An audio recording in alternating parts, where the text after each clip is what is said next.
enfin, en général, les prêtres qui ne sont pas retirés ont une autonomie encore. Tous les prêtres qui ne sont pas retirés vivent à leur domicile.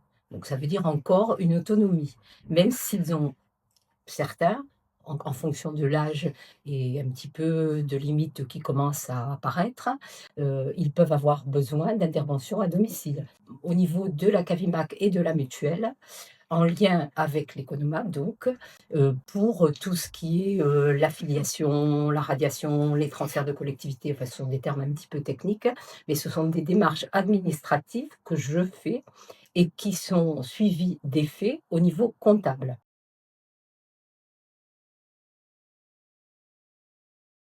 Oui, donc effectivement, le métier de prêtre, si je peux prendre ce terme, assurément inapproprié, c'est finalement le seul qui vous permet d'avoir le même pouvoir d'achat pour être en activité que lorsque vous êtes, effectivement à la retraite ou retiré.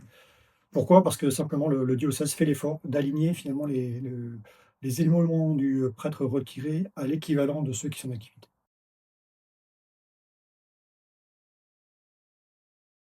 Oui, alors j'essaie de faire un peu une évaluation de la situation, de chacun d'entre eux en fonction de leurs demandes, mais pas seulement, eux individuellement, mais aussi dans le cadre des relations qu'ils peuvent avoir au niveau familial, savoir s'il y a une famille ou s'il y en a pas, ce qui est peu fréquent.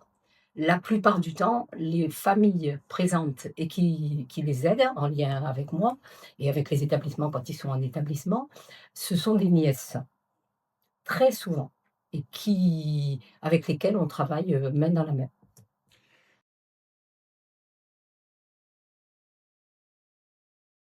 Oui, mais pas seulement. Il y a aussi, par exemple, l'aide au logement, l'allocation personnalisée d'autonomie. Il y a des prêtres qui sont encore à leur domicile, mais il arrive à un moment où ils peuvent relever de ce qu'on appelle l'APA, l'allocation personnalisée d'autonomie.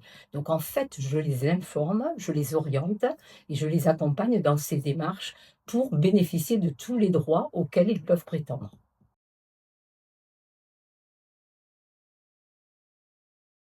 Oui, c'est déjà compliqué pour, n'importe quel prêtre parce que ce n'est pas leur préoccupation prioritaire et ce qu'on peut très bien comprendre. Bon, mais encore plus pour un prêtre qui, à un moment donné, avance en âge, qui commence à avoir quelques petits troubles, qui se dit: «Est-ce que je vais pouvoir rester chez moi ou pas?» Donc il y a tout un travail d'accompagnement qui demandent énormément de temps. Il faut les rencontrer, les écouter, y revenir et encore et à la faveur ce matin, par exemple, j'en ai rencontré un qui va avoir 95 ans, qui a des gros soucis de santé et qui est en train de se dire: «Bon, il faut que je passe à une autre étape, que j'accueille ce qui m'est envoyé et que je me prépare à cette modification dans mon rythme de vie et que je me prépare au passage». Ce sont exactement les termes que j'ai entendus ce matin. Donc je suis souvent en émerveillement devant ce dépouillement qu'ils font d'eux-mêmes. Ils sont pas dans le registre: «Ah beh, j'ai donné donc on me doit». Non, je suis là, encore, je donne ce que je peux donner et je ne suis pas centrée sur moi-même.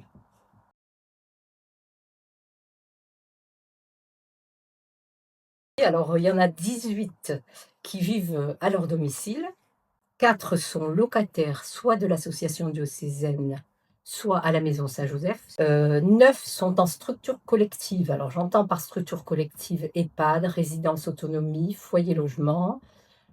Voilà, il y a différents types de structures collectives pour des personnes âgées, avec selon leur niveau d'autonomie, dont 6 en EHPAD et un en communauté.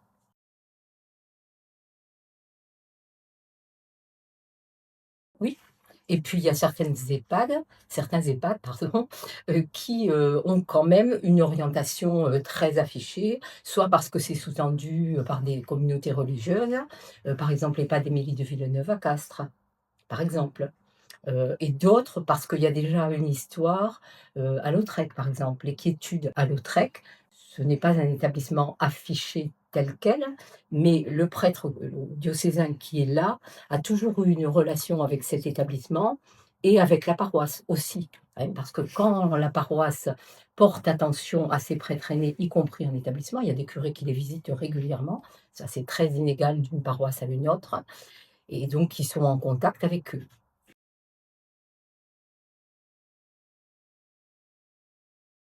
C'est le précédent vicaire général qui est venu vers moi, pour me solliciter. Si c'était à refaire, je referais. C'est une, c'est un engagement pour moi. C'est un service avant toute autre chose, mais c'est un engagement. Quand j'ai accepté cette mission, je me suis engagée à leur égard, jusqu'à ce que je ne puisse plus. Voilà, en gros.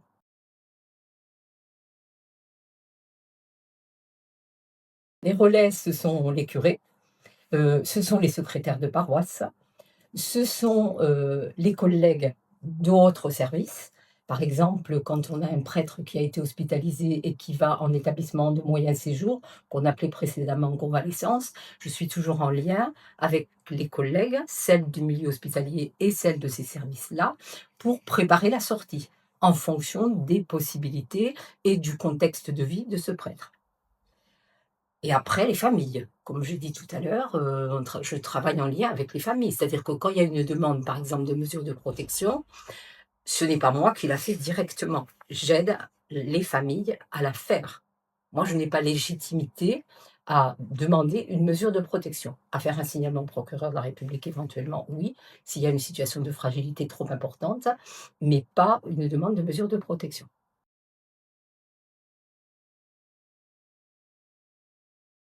Oui, oui, c'est tout à fait juste, hein, nos prêtres aînés, nos prêtres retirés sont, nos prêtres qui nous ont mariés, qui nous ont baptisés, qui nous ont amenés à la communion, à la confirmation, en fait, hein, donc on a, voilà, un devoir envers eux, évidemment.